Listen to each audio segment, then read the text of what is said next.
When I was a senior in college, I knew I was going to get drafted. This was during the Vietnam War, and I had a low draft number. And so in order to avoid being drafted, I applied for the Air Force. And sure enough, I did get drafted, and they told me I'd be in Vietnam in 9 months with the rifle, but that didn't sound too exciting. So I joined the Air Force to avoid going into the Army and going to Vietnam. So I went to officer training school and then went to flight school, and then in about November of 1971, I went to F-4 training out at Luke Air Force Base on the west side of Phoenix, Arizona. I joined the Air Force November of 1970, went to officer training school for 3 months, and I spent a total of 6 years in the Air Force, including 5 years flying the F-4 Phantom supersonic fighter bomber. In order to learn how to fly the Phantom, I had to go to what's called Replacement Training Unit, or RTU. And one of the bases that offered RTU was Luke Air Force Base on the west side of Phoenix. So about November of 1971, I showed up there and started my 6-month class, learn how to fly the F-4. So we had academic classes, we had lots of time in the simulator, and then we also had lots of time flying the airplane, learning how to do things like dive bombing, aerial dogfighting, and intercepting other airplanes. When I was flying the F-4, it had several missions. The first one was dive bombing. So what we did was we learned how to drop bombs. And these were dumb bombs before the era of smart bombs. So what we had to do was either typically a 30-degree dive or a 45-degree dive, and you dive towards the target and then release the bombs at a certain altitude and then pull up, put 4 or 5 Gs on the airplane, pull up and avoid hitting the ground. Now, the other mission of the F-4 was to intercept airplanes that were approaching the borders of the United States or friendly territories. So our job was to get scrambled, blast off at supersonic speed, intercept these Russian bombers that were coming near the coast, and then flying alongside them to make sure that they didn't enter U.S. airspace or airspace of any of our friendly countries. Now, another mission of the F-4 was nuclear deterrence. In other words, the F-4 could carry a nuclear bomb on it, so we had to train to be able to fly distances and drop a nuclear bomb over a designated target, plus or minus 2 minutes of the target time given to us by Intel. So dive bombing, air-to-air combat, and intercepting bad guys, and then dropping nukes. That was the mission of the F-4. When I finished F-4 training, they sent all of us in my class to basic survival school up in Spokane, Washington. We did a week of classes on how to survive, and then we spent a week in the mountains living in the forest, trying to catch food and catch fish and learn how to eat off the land. Then when I was sent to Southeast Asia, I went to 2 weeks of jungle survival school. We spent another week in the classroom. Then we spent a week in the jungle living off the land. And I also had 1 week of water survival training outside Homestead Air Base near Miami, where we learned how to parachute into the water, get into our rafts, and survive in the water. Near the end of F-4 training at Luke, they asked all of us to fill out what we called a dream sheet, and that's where you indicated where you wanted to go. And I remember at that time there were 6 possibilities of where we could be stationed. And I remember the last one on my list was the Vietnam War, and number 5 was Korea. Number 1 was Europe. That was where I wanted to go. That would have been awesome. But unfortunately, everybody in my RTU class, all of them got sent to Southeast Asia to the war, except for me and 2 other guys. 2 of us got sent to South Korea, and 1 guy sent to the Philippines. But it turns out when I got to my base in South Korea, they said, "Oh, you got to go to Thailand because your company or your squadron is temporarily assigned to Keyt Air Base in Thailand." Then the guy that was sent to the Philippines, his unit was also in the Vietnam War. So all of us from our RTU training unit went to the Vietnam War. When I was in Vietnam, we were stationed at Keyt Air Base in Thailand, which is in central Thailand. And our primary mission was twofold. Number 1 was the younger guys like myself our mission was to drop bombs on the bad guys. Typically, we would rendezvous with a forward air controller who was in contact with good guys on the ground who were telling the forward air controller where the bad guys were. Then the forward air controller would tell us where the bad guys were and drop a flare or a smoke flare on the ground and try and indicate where the bad guys were located. And then our job was to drop bombs. Usually we did 30-degree dive, sometimes 45-degree dive, but we would drop our bomb load. Typically we had 12 500-pound bombs.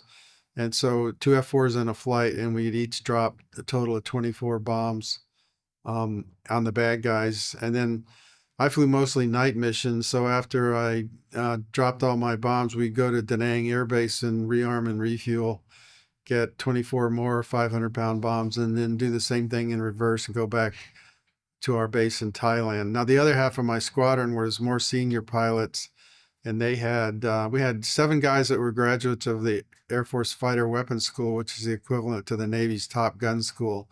Those guys were extremely good fighter pilots. And one of the missions of the F-4 was air-to-air combat, and that's a very difficult skill to acquire. Because typically, when you go on a training mission for a dogfighting mission, you might actually be dogfighting 10 or 15 minutes the whole time. And so it's very difficult to get experience dogfighting. But we had these very senior pilots in our squadron, and their mission was to fly escort for the F-4 bombers that were dropping bombs in North Vietnam. So our guys would fly on the perimeter in these 4-ship F-4 units that were protecting the dive bombers from the bad guys that would attack in MiGs. So we actually had 8 guys in our squadron shot down 8 MiGs. Actually, 2 guys shot down 2 each, but altogether the squadron shot down 8 MiGs. The 6 months we were in the Vietnam War in 1972. In the Vietnam War, I was in the 35th Tactical Fighter Squadron. That squadron was actually stationed at Kunsan Air Base, Korea, but we were TDY to Korat Air Base, Thailand in 1972. But after I did my time in Thailand, the 35th Tech Fighter Squadron went back to Kunsan Air Base in Korea, and I spent the last 6 months of my overseas 13 months there at Kunsan Air Base, Korea. The 35th TAC Fighter Squadron returned to Kunsan Air Base in October of 1972. And the day we flew back, somebody had painted on the fuselage of our squadron commander's airplane, it had 16 MiG stars, and then the names of the crews that destroyed the 8 MiGs in the air, and then there was 2 crews that destroyed a total of 8 MiGs on the ground one day. They were departing North Vietnam, and they saw 8 MiGs on the ground. And so they made 4 passes and dropped 8 CBUs or 8 cluster bomb units on those 8 MiGs and destroyed all 8 of them on the ground. But when we flew back to Kunsan, Korea that day, all of those MiG kills were painted on the side of our squadron commander's airplane. When I was at Kunsan, we typically had 2 missions that we flew. One was intercepting Russian bombers. We'd sit on alert out on the alert shack at the end of the runway. And then if the horn went off, we'd jump in our 2 F-4s and take off, fly supersonic, intercept the Russian bombers as they were approaching the coast of Korea. So that was kind of fun because we'd fly right alongside the Russian bombers and give them the bird, and they'd give us the bird, and take pictures with a camera I had. Now, the other type of alert that I sat on was nuclear alert, where I had a nuclear bomb on my airplane. So I would have to go to Intel before going out to the airplane and study the target and pass a test. And then if I passed the test, I could go sit on alert. But the first thing I had to do when I went out to the end of the runway at the alert area is I had to go to the airplane and pre-flight it and also configure the bomb. The nuclear bomb that the F-4 carried was the B-61, and it had a 5-position switch where you had to select the detonation power of the bomb. And it had a low detonation of 360,000 tons and a high detonation power of 1,000,000 tons. So that was kind of a scary thing. You'd be sitting on alert and the horn would go off and we'd be running out to the airplanes wondering, is this World War III? Are we going to have to launch, or what's going on? So it's only about halfway through the message we were getting from the command post that we could figure out it was just a drill. It wasn't really World War III. When I returned from the 35th Tech Fighter Squadron to the States, I was assigned as an instructor in the F-4 training unit, or F-4 RT unit, at George Air Force Base in Southern California. That's about 35 miles north of San Bernardino, California. So for 3 years, I taught people in the classroom. I taught them aircraft general and combat mission planning and the weapons computer release system. And I also taught the students in the simulator, and then flew with the students in the air and taught them in the air. So it was a fun time teaching young people how to fly the F-4. I did get lucky enough to do 3 special trips in the Phantom. One was when I was in Korea.